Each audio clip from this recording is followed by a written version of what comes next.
विधानसभा क्षेत्र और यहाँ पर जो स्थानीय लोग हैं उन लोगों से बातचीत करेंगे और ये जानेंगे यहाँ का विधायक इनके लिए 5 साल कैसा काम किए। युवा इधर है, बहुत उत्साह में है। आइए भाई, आगे आइए, आगे आइए, आगे आइए, आगे आइए, आगे आइए, आगे अरे आइए, आइए। बड़ी बढ़िया आवाज निकाल रहा था, हम निकाल के दिखाइए तो। ना ना ना ना ना, बस बस बस बस, एक मिनट एक मिनट। कहने का मतलब है कोई ऐसा काम ना करे कि बाद में आपको लज्जित होना पड़े। जिस तरह की आप आवाज निकाल रहे थे, कोई ऐसा काम ना करे कि बाद में आपको लज्जित होना पड़े। हमको नहीं कहिएगा, हमको नहीं कहिएगा। भैया भैया भैया भैया, अनुरोध भैया, कैसा लग रहा है ये माहौल? ये तो माहौल पूरी चुनावी माहौल है। 2 विधानसभा चुनाव अरवल जिले में होनी है, लगातार इसकी पूरी तैयारी है। और जिस तरह से चुनाव हो रहा है पूरे जिले में 2 विधानसभा के जिस तरह से समर्थक आपके इस कार्यक्रम में आयोजित है, उससे पूरी तरह से चुनावी माहौल गर्मागर्म, चुनावी माहौल गर्मागहत है। युवा लोग हैं, हर पार्टी के लोग यहाँ पर हैं। यहाँ के थोड़ा सा बैक में थोड़ा सा जानना चाहते हैं, कम शब्दों में क्या इतिहास रहा है इस अरवल का? जी, चूँकि चुनाव लगातार इसमें रहा है, यहाँ पर जितने भी प्रत्याशियों का इस तरह का आरोप लगते रहा है कि जब भी यहाँ जो कैंडिडेट्स आए हैं वो बाहरी होते हैं, स्थानीय कैंडिडेट नहीं रहे हैं। स्थानीय कैंडिडेट नहीं रहे हैं, जिसके वजह से लगातार यहाँ विरोध रहा है। लोकल कैंडिडेट की हमेशा यहाँ मांग होती रहती है। हम आपसे वो जानना चाहते हैं जो घटनाएं घटी हैं, जिसके लिए आज पूरे दुनिया में बिहार और ये जगह शर्मिंदा होना पड़ता है, उस पर थोड़ा प्रकाश डालें। जिस जगह पे आप खड़े हैं पूरी नरसंहार का दौर है। एशिया का सबसे बड़ा नरसंहार इस जिले में हुई है, जिसका परिणाम है कि कई जगह सामूहिक नरसंहार हुए। कम से कम यहाँ से अधिक से लोग मारे गए हैं। जिस गांव का इस जगह पे नाम होगा, हम समझते हैं कि उस जगह को नरसंहार से जोड़कर देखा जाता है। लेकिन जिस तरह से विकास चाहिए, अभी तक विकास नहीं हुई है। क्या उस समय से अभी कुछ तो अंतर हुआ होगा 15, 20, 25 सालों में? निश्चित तौर पर ये सरकार आई है और निश्चित तौर पर कुछ अंतर हुआ है और परिवर्तन हुआ है और आशा करते हैं कि आगे और बेहतर होगा और सुंदर होगा। आज हम इन लोगों के बीच में आए हैं, स्थानीय लोगों के बीच में आए हैं। ये लोग हैं, ये नेता लोग हैं, ये युवाएं हैं जो ये सोच रहे हैं कुछ बेहतर करेंगे, इस जगह का, इस राज्य का भविष्य उज्जवल करेंगे। शुरुआत करते हैं युवा साथी से। नाम? गौरव त्रसिया। गौरव जी, क्या करते हैं? बिजनेस। बिजनेस, तो मतलब रोजी रोटी सब ठीक ठाक चल रहा है? हाँ, अभी मिला लॉकडाउन के कारण थोड़ा बहुत प्रॉब्लम हुआ। बाकी सब सामान्य है? हाँ, बाकी अभी सामान्य। जी भाजी। जी, अमितेश कुमार मेरा नाम होगा। क्या कहते हैं यहाँ के बारे में? यहाँ के बारे में हम कहना चाहते हैं कि अभी तक तो जितना भी विधायक बने हैं, कोई विकास का नाम पर कोई भी यहाँ विकास का कार्य हुआ नहीं है। और जितना विधायक बने हैं वो स्थानीय नहीं है, बाहर से आए थे। अभी स्थानीय का मौका मिला है, युवाओं का पीढ़ी का मौका मिला है। कैसा लग रहा है यहाँ का माहौल? पहले बताइए, भीड़ लग रहा है? बहुत अच्छा लग रहा है। समाज के सब तरह के लोग। यहाँ का मुख्य समस्या क्या है? यहाँ की जी मुख्य समस्या यही है कि हम लोग यहाँ पे आए हैं, बिजली जो है कि नहीं है, शिक्षा का जैसे मतलब जो तुम बोलोगे वही बोलेंगे। स्वास्थ्य केंद्र में जो है कि मतलब बहुत प्रॉब्लम हो रहा है। स्वास्थ्य क्षेत्र में बहुत समस्या है। हाँ, जो सही से इलाज नहीं हो पा रहा है। यहाँ समस्या पहले तो यहाँ रेलवे आना चाहिए, बहुत दिक्कत है। और यहाँ पे कोई भी हॉस्पिटल में जाता है यहाँ पे। हाँ, वो बता दिए हॉस्पिटल का समस्या एकदम चरमराया हुआ। अच्छा, एक मिनट, रेलगाड़ी, अभी रेलवे स्टेशन कहाँ है यहाँ पर? यहाँ जहानाबाद हुआ। क्या किलोमीटर पड़ता है? यहाँ से 35 किलोमीटर दूर हुआ। बताइए, आज के जमाने में भी रेलगाड़ी पकड़ने के लिए बस टेम्पू से लेकर के 35 किलोमीटर दूर जाना पड़ता है। स्वास्थ्य समस्या वही है, समस्या आ गया है। शिक्षा समस्या वही है, शिक्षा वैसे शिक्षकों की बहाली। शिक्षा मंत्री बिहार के आपके बगल में है जी। नहीं, शिक्षा मंत्री ऐसे को बाहर ले किया गया जो कुछ न के अनुबंध करके। शिक्षा मंत्री यहाँ आज तक यहाँ पैर रखने नहीं आए हैं। ना सांसद हम लोग जिताए चंद्रवंशी को, वो आज तक ले ना कोरोना में देखने आए, ना कुछ करने आया कि जनता किस प्रकार क्या कर रहा है। यहाँ के विधायक वो भी है, निकम्मा विधायक है, नहीं है। 5 साल में कुछ भी नहीं किया। विधायक एक भी नहीं हम लोग का देखने आए। कोरोना काल में विधायक जी नहीं आए, भी नहीं, विधायक दाना चेहरा ही नहीं आया, विधायक का चेहरा ही नहीं आया। कोरोना में विधायक कौन है? आवाज आए हैं जो हम लोग कुछ भी नहीं, यहाँ भी नहीं आया। कोरोना काल में कैसा सहयोग रहा यहाँ किसी नेता मंत्री? यहाँ किसी प्रतिनिधि का कोई सहयोग नहीं रहा, कोई नहीं रहा। रविंद्र विधायक भी यहाँ से जीते, हम लोग वोट दिए। हर बार यहाँ से प्रतिनिधि कोई भी पार्टी से होते हैं, बाहरी ला के पटक दिया जाता है। अभी भी ऐसे उम्मीदवार को दिया गया है टिकट जो एक मतलब इधर का ही नहीं पूरे एशिया का। किस पार्टी से? महागठबंधन से। महागठबंधन के अभी जो दिया गया है वो मतलब बाहर के हैं? बाहर के हैं। और नरसंहार जो हुआ है बाथे में, एशिया का सबसे बड़ा नरसंहार हुआ है बाथे में। शंकर भी गया है, नरसंहार हुआ जिसमें आज तक किसी पे कोई कार्रवाई नहीं हुआ। जी मैडम नमस्कार। जी नमस्कार। भाजपा से जुड़ी हुई हैं? जी। ये बच्चे जो कह रहे हैं जी कि यहाँ कोई सुविधा नहीं जी, क्या आपका प्रतिक्रिया है? हम तो ये देख रहे हैं कि जितना भी पहले था उससे बेहतर सुविधा है। हम लोग महिलाएं को कभी घर से बाहर निकलने के लिए सोचते नहीं थे कि हम लोग बाहर निकले, डर लगता था। शाम होते ही हम लोग बंद हो जाते थे अंदर। अभी के हमारे नीतीश जी और नरेंद्र मोदी जी के जब सरकार बनी तब से हम ये देख रहे हैं कि महिलाएं स्वतंत्र होकर के, राजनीति की तो बात ही छोड़ दीजिए, हम लोग सोचते भी नहीं थे कि राजनीति में भी कभी जाएंगे हम लोग, लेकिन समाज सेवा करते हुए आज हमारे जितने भी भाई हैं सभी भाई को साथ में कहीं डर नहीं लगता है। हम लोग कहीं डर नहीं है, महिलाएं घर से बाहर निकल रही हैं। जी भाई जी, आपका परिचय? सरजुल कुमार यादव, राष्ट्रीय जनता दल, महासचिव अरवल। चलिए, अभी तो आप सुन रहे हैं बच्चों का समस्या। जी, बच्चों का समस्या, स्वास्थ्य का स्थिति गड़बड़ाया हुआ है, रेलवे स्टेशन यहाँ से 35 किलोमीटर दूर है। और मैडम वो जो भाजपा के वो कह रही हैं कि पिछले कुछ सालों में मतलब महिलाएं लड़कियां घर से निकली है, बहुत सारा काम हुआ है। आप क्या कहते हैं? मैं कहना चाहता हूं कि महिलाएं सुरक्षित नहीं हैं। आपको देख लीजिए मुजफ्फरपुर बालिका गृह कांड, क्या महिला सुरक्षित है? मैडम कह रही हैं। आप जो बात करने के लिए आए हैं, अरवल के लिए बात करने हैं कि मुजफ्फरपुर के लिए बात करने हैं, पूरा बिहार करना है? नहीं, पूरे बिहार के भी बात कर रहे हैं। अभी वो अरवल के लिए बोल रही हैं, अरवल के बारे में बोल रही हैं। एक भाई जैसे फोटो मत खींचो, मैडम अरवल की बात कर रही हैं। मैं अरवल में स्वतंत्र हूँ, बहुत अच्छा। अरवल में स्वतंत्र है, आप अरवल का ही बात कीजिए, मुजफ्फरपुर मत जाइए। जाएंगे, वहाँ भी जाएंगे, पहले अरवल को देख लेते हैं। तो यहाँ भी महिला असुरक्षित है। कहाँ वही तो कह रही है कि यहाँ भी महिला सुरक्षित है। यहाँ भी असुरक्षित है, सुरक्षित नहीं है। महिला सुरक्षित है। किसान आपके कहने का मतलब, आराम से आपके कहने मतलब यहाँ महिला असुरक्षित है। वो भाजपा का मैडम है, उनका कहना है कि यहाँ महिला सुरक्षित है। जी, यही है। यहाँ हमारे स्थानीय विधायक रविंदर जी हैं, उन्होंने विधायक मत से जितना भी उनको योजना मिला बखूबी उसको पूरा किया। तो खैर वो बात करेंगे, क्या महिलाएं यहाँ सुरक्षित हैं या असुरक्षित? नहीं, सुरक्षित हैं, पूरी तरह यहाँ सुरक्षित हैं। ये कह रहे हैं कि असुरक्षित है? नहीं, ऐसा बात नहीं है। महाराज, आप किस पार्टी से हैं? आरजेडी है। मतलब तो पहले देखिए, आप लोग खुद क्लियर कर लीजिए। ये कह रहे हैं कि असुरक्षित है, आप कह रहे हैं सुरक्षित है। ये आप लोग पहले आपस में क्लियर कर लीजिए। जी भैया, बड़ी बढ़िया। कहाँ से खरीदे बंडी? पटना से। पटना में देखिए हम खोजते हैं। जी, आपका परिचय? सिकंदर कुमार, जागरूक जनता पार्टी का बिहार प्रदेश अध्यक्ष एवं अरवल विधानसभा 214 के प्रत्याशी हूँ वर्तमान में। अच्छा, अभी वर्तमान के प्रत्याशी है। चलिए, हमारे तरफ से ढेर सारी शुभकामनाएं, जीतिए, उसके बाद हम लोग फटाखा छोड़ेंगे। जी, बात सुन रहे हैं, बच्चों का समस्या सुन रहे हैं। जी, भाजपा के जो लोग हैं और ये राजद से भी बात हुआ। जी, वो आपस में राजद का ही एक सदस्य कह रहे हैं कि हाँ महिलाएं सुरक्षित है, दूसरा उन्हीं के साथी कह रहे हैं असुरक्षित है। क्या लग रहा है आपको, क्या आपके नजरिए से? बिल्कुल असुरक्षित हैं, और जो महिला सशक्तिकरण की जो बातें की जा रही है मीडिया में, चैनल में, अखबारों में, ये बिल्कुल झूठी है। हमने अर्थशास्त्र का अध्ययन किया है, अर्थशास्त्री हैं, गरीबों, बेरोजगारों, किसानों का डॉक्टर लिखते हैं। सारे इंडस्ट्री फेल है, सारे व्यवस्था फेल है, शिक्षा व्यवस्था फेल है, खिचड़ी खिलाकर भीख मांगने की ट्रेनिंग दिया जाता है, चिकित्सा के नाम पर सिर्फ बंदर बांट किया जाता है। बिहार सरकार की 50,000 करोड़ की बजट है जो कोई सुविधा नहीं है।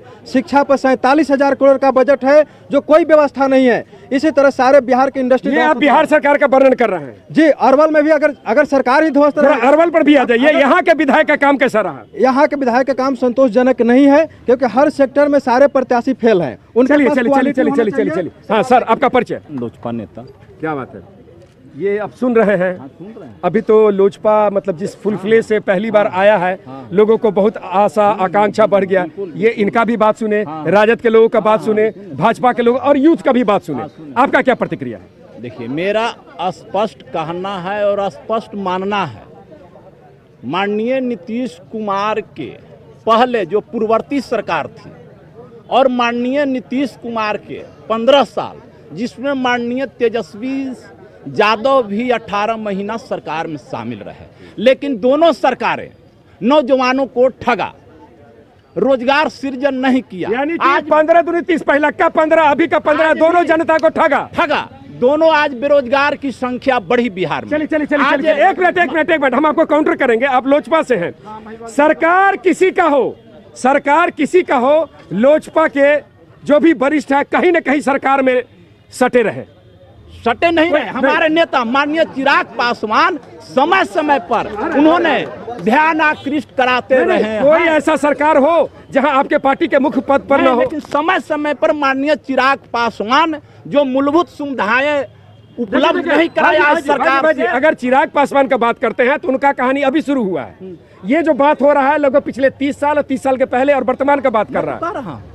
मैं तो पहले भी कहीं ना कहीं आपका लोगों का कहना है कि आपका पार्टी, आपके पार्टी पर जो वरिष्ठ पद पर है, उनको ये समझ में आ जाता था कि सत्ता किधर आएगा, किस हाथ में, और उधर आपके लोग वर्तमान क्या है नहीं उस पर मैं नहीं बोल रहा हूँ, लेकिन बेरोजगारों को लोगों ने दोनों सरकार ठगा। चलिए, दोनों सरकारों ने हाँ, ये आपका परिचय पहले। जी, मैं युवा लोक जनशक्ति पार्टी का जिलाध्यक्ष हूँ और सबसे पहले अरवल की इस धरती पर आने के लिए आपको हम लोग अरवल की जनता की ओर से बधाई देता हूँ। धन्यवाद। और ये जो अभी जो चिराग पासवान की बात हो रही है, तो मैं एक बात स्पष्ट करना चाहता हूँ सर, कि हम लोग बिहारी फर्स्ट के विजन पर लेकर इस काम को आगे बढ़ा रहे हैं। रह गया, अभी आपने सवाल किया कि आप चुनाव के क्या के मतलब बीजेपी के साथ हैं या कि अभी आपने बोला, मैंने ये कहा जी कि जहां सत्ता रहता है वहां लोजपा रहता है। एकदम। अरे वो आदमी ही क्या जो तूफान को नहीं भाप ले सर, कोई आदमी कहा जो तूफान को नहीं भाप ले। सरकार देखते हैं, अलर्ट करती है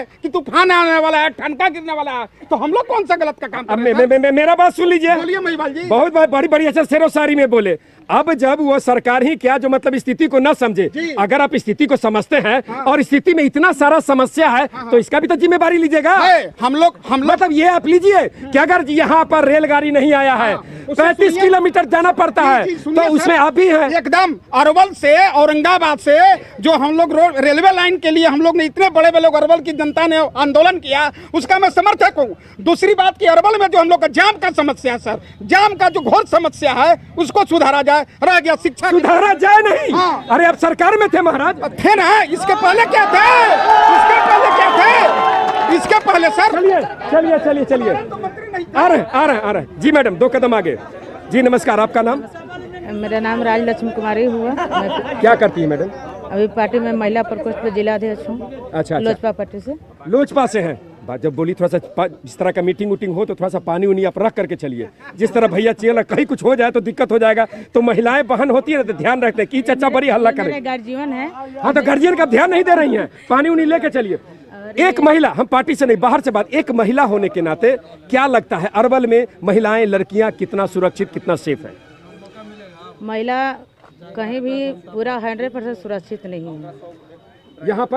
यहाँ पे अरवल में भी 50% ही सुरक्षित है। चलिए, अरवल में भी एक महिला के रूप में ये कह रही हैं कि पूरी तरह से सुरक्षित यहाँ भी नहीं है। हाँ जी, एक बात कहना चाहूँगा। 2 बात कहिए। कि 15 साल बड़े भाई, 15 साल छोटे भाई, हो गया। दोनों भाई राज किए। हाँ, हो गया। अब युवाओं का साथ पप्पू यादव का साथ होना चाहिए। पप्पू यादव जी लॉकडाउन में सबसे ज्यादा काम किए, कोरोना में किए, बाढ़ में किए। आप लोग जो 30 साल का गेम खेल रहे थे, कहाँ थे भाई? पब्लिक के बीच में क्यों नहीं आए? बेरोजगार हैं हम, हमारा अभी बढ़िया से परीक्षा नहीं होता है, ग्रेजुएशन का परीक्षा नहीं हो रहा आपका मगध यूनिवर्सिटी में, तो आप लोग कर रहे हैं। दोनों तो बांट के 15-15 साल रख लिए। आपकी उम्र क्या होगी भाई? मेरा उम्र 30 साल है। देखिए, आप किस्मत से बहुत अच्छे हैं कि 30 साल आपका पढ़ाई लिखाई में समय निकल गया, और 30 साल में 30 साल ने 15 साल ने 15 साल। अब ऐसा आशा है कि आने वाला अगर आपका सरकार बनता है तो आपके जैसे लोगों को रोजगार मिलेगा। रोजगार कंफर्म मिलेगा। तो इसके लिए आपका कैंडिडेट कौन है? मेरा अब यहाँ से अभिषेक रंजन कैंडिडेट है। अभिषेक रंजन, मतलब क्या तैयारी पूरा अच्छा है? बहुत बढ़िया है। हम लोग भैया क्या कर रहे हैं? रालोसपा से हैं, जिलाध्यक्ष। आज जो बिहार में जो शिक्षा का स्थिति है, जो शिक्षा दर्द स्थिति पर चला गया। चलिए, जो बात आ गया, शिक्षा का बहुत बुरा स्थिति है। शिक्षा मंत्री बगल के हैं, फिर भी यहाँ तक आए नहीं। जी, हम लोग हैं तीसरा ग्रैंड जो मोर्चा बना है उपेंद्र कुशवाहा, बहन कुमारी मायावती जी का, मतलब उपेंद्र कुशवाहा जी का जो टीम है उससे आप लोग जुड़े हुए हैं? हम लोग हैं। अच्छा, एक चीज बताइए, हर आदमी बिहार में जो भी छोटा पार्टी था कहीं ना कहीं सेट हो गया, यहाँ तक कि मांझी जी भी सेट हो गए, और आप लोग कैसे छटक गए? बात स्पष्ट आपको बता रहे हैं।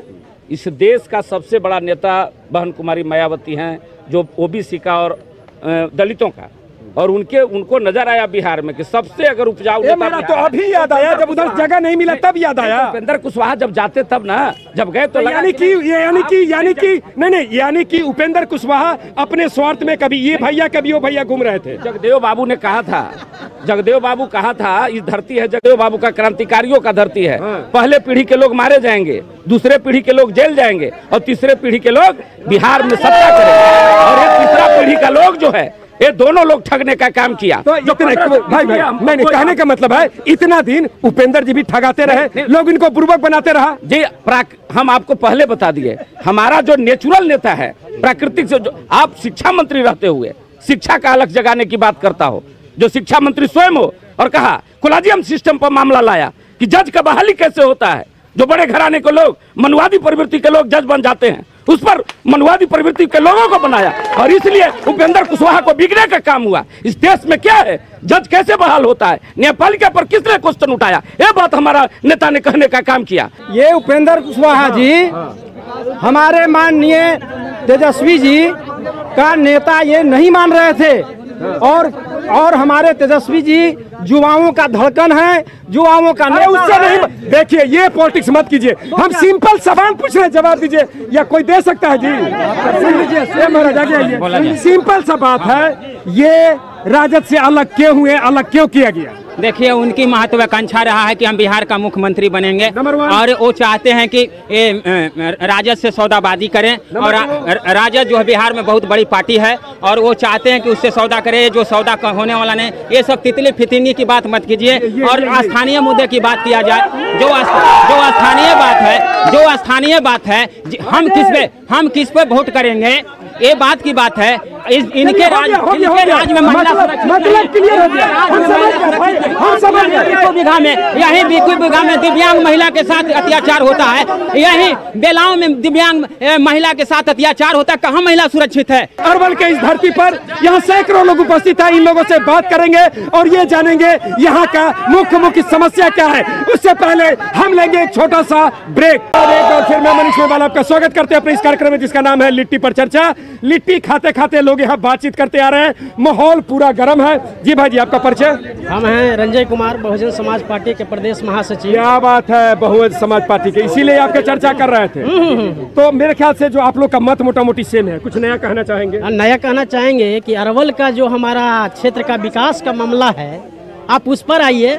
हम लोग तो ऊपर में बात कर ही रहे हैं। आज हम लोग 5 साल पहले और उससे 5 साल पहले हम लोगों ने बीजेपी का यहाँ विधायक रहा और 5 साल पहले अभी जो तत्कालीन विधायक इस जगह पर बसपा कहाँ है? हम आप पूछिए तो पहले 5 बरस मैंने बीजेपी का लोग यहाँ मैंडेट दिया और 5 बरस जो है से आरजेडी का मैंडेट दिया। वो 10 साल में हमारा अरवल का क्या विकास हुआ, इस पर आप हमें पूछ लीजिए। बता रहे हैं आपको, मैं बता रहा हूँ, बताइए ना कि हमारा अरवल जो विधानसभा क्षेत्र है और अरवल हमारा जो जिला है 2-2 NH पर बसा हुआ है।